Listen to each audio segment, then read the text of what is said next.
Wesh les maxi BG, bien ou quoi? J'espère que vous allez bien, c'est ISA et c'est avec grand plaisir qu'on se retrouve aujourd'hui pour une nouvelle vidéo dans laquelle on va parler d'un animé qui fait beaucoup parler de lui depuis la moitié de l'année 2020 et à juste titre puisqu'il a été nommé il y a quelques semaines par la communauté Crunchyroll meilleur animé 2021. Et il succède donc à Kimetsu no Yaiba Demon Slayer, appelez ça comme vous voulez, qui avait été nommé meilleur animé de l'année dernière par la même communauté. Comme vous avez pu voir dans le titre et dans la miniature de la vidéo, aujourd'hui on va parler de l'animé de Jujutsu Kaisen. Et uniquement de l'animé parce que j'ai pas lu le manga et je regarde uniquement les épisodes de la saison 1 qui est actuellement en cours. Mais avant de parler de Jujutsu Kaisen, n'oubliez pas de vous abonner à la chaîne et de lâcher un like. L'anime de Jujutsu Kaisen est donc une adaptation animée du manga de JJ Akutami qui est prépublié dans le Shonen Jump depuis mars 2018 et qui compte à ce jour 14 volumes. L'anime, quant à lui, a vu le jour en octobre 2020 et la saison 1 qui est actuellement en cours devrait comporter 24 épisodes. L'anime est produit par MAPPA qui produit entre autres la saison 4 de Shingeki no Kyojin,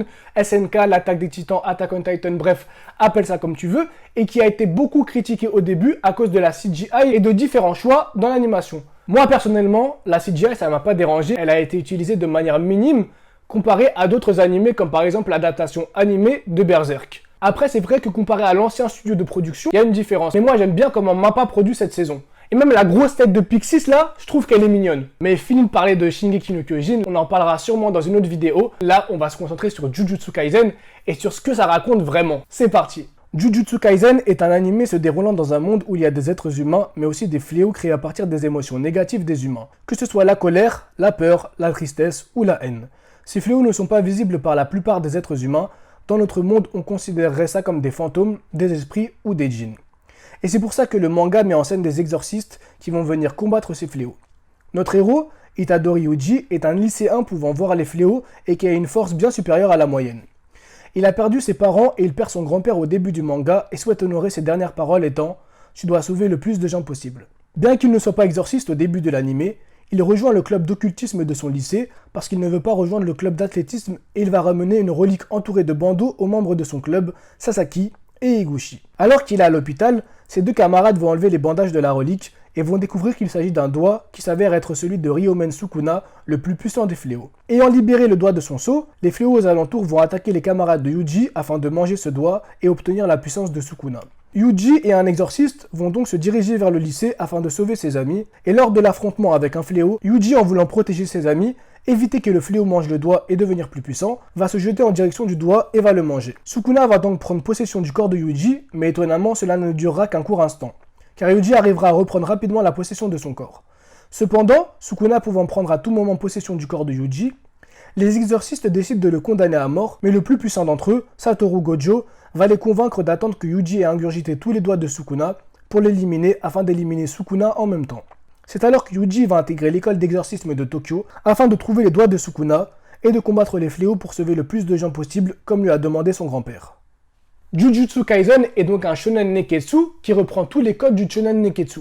On a un héros qui n'a pas de famille comme c'est le cas de Goku ou de Naruto par exemple. Il a un but qu'il place au-dessus de toute autre chose et sur son chemin il va trouver des camarades qui vont l'aider à atteindre ce but. En plus de ça, dans Jujutsu Kaisen, il y a beaucoup de choses qui font rappeler un autre célèbre shonen. Le personnage principal a un démon dans son corps, il fait équipe avec deux autres personnes dont une fille qui sert à rien, il a un prof avec des yeux bandés et des cheveux gris, et il y a même à un moment un tournoi entre les deux écoles d'exorcisme. Ça vous rappelle rien? Et oui, ça fait penser à Naruto, et c'est une chose tout à fait normale parce que l'auteur du manga a aujourd'hui 29 ans, et il avait 26 ans lorsque le manga a commencé à être prépublié. Il a donc dû être inspiré par Naruto, qui a dû être un manga qu'il a suivi durant toute son enfance et toute son adolescence. Et je ne vois pas dans Jujutsu Kaisen une copie de Naruto, mais plutôt un hommage à ce manga. En plus de ça, le propos dans Jujutsu Kaisen est complètement différent. Le but de Naruto est de devenir Hokage, alors que celui de Yuji réside dans le fait d'aider son prochain, de sauver le plus de gens possible. Naruto veut devenir le meilleur parce que personne croyait en lui, alors que Yuji lui veut se dépasser pour sauver des gens sans chercher la gloire. En parlant des ressemblances avec Naruto dans les personnages, parlons des personnages, parce que beaucoup d'entre eux sont trop BG, comme Nanami, Inumaki, ou même le grand BG Satoru Gojo. Et même les méchants, ils ont du flow, que ce soit Mahito, qui est un de mes personnages préférés de l'anime, ou Ryomen Sukuna lui-même, qui en impose de fou, et qui est aussi grave drôle lorsqu'il parle avec Yuji à l'intérieur de son corps. Cependant, même si tout ce beau monde est BG, je dois avouer que je n'ai pas été transcendé par les premiers épisodes de l'anime. À l'inverse de Kimetsu no Yaiba qui m'avait fait vibrer par des scènes à couper le souffle et par son scénario tout au long de la saison 1. Mais, Depuis quelques épisodes, on est dans un arc tournoi et comme vous le savez ou non, les tournois dans les shonen neketsu, c'est quelque chose de très important parce que ça va venir introduire des nouveaux personnages et plus que ça va surtout permettre un développement de ces personnages. Et là, on a du vrai développement de personnages et personnellement, je kiffe de ouf. En plus de ça, l'anime commence à prendre une trajectoire plutôt sombre et j'aime vraiment ça. Et lors des 4-5 derniers épisodes, il y a eu beaucoup de scènes qui m'ont vraiment fait kiffer et je vais vous en mettre quelques-unes à l'écran pour que vous voyez par vous-même. Mais c'est vraiment beau et ça me fait kiffer de voir des scènes comme ça. Mais en dehors des personnages beaux gosses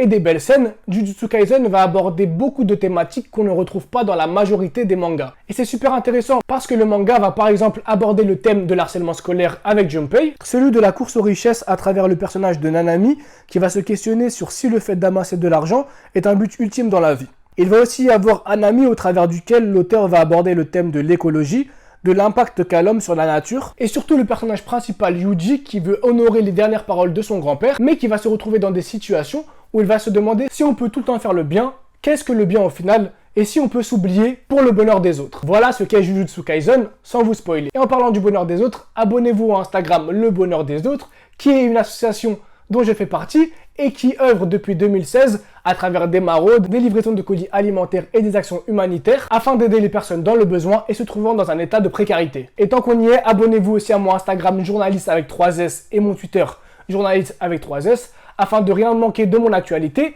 et des nouvelles sorties. J'espère que le format de la vidéo vous aura plu et que ça vous aura donné envie de regarder Jujutsu Kaisen. Dites-moi en commentaire votre avis sur l'anime si vous avez déjà regardé cet anime.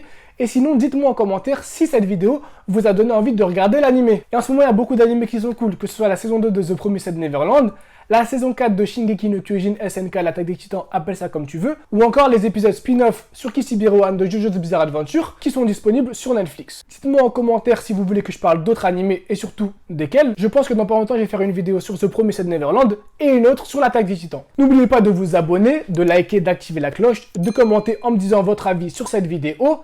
Prenez soin de vous et prenez soin de vos familles. On se dit à bientôt pour une nouvelle vidéo.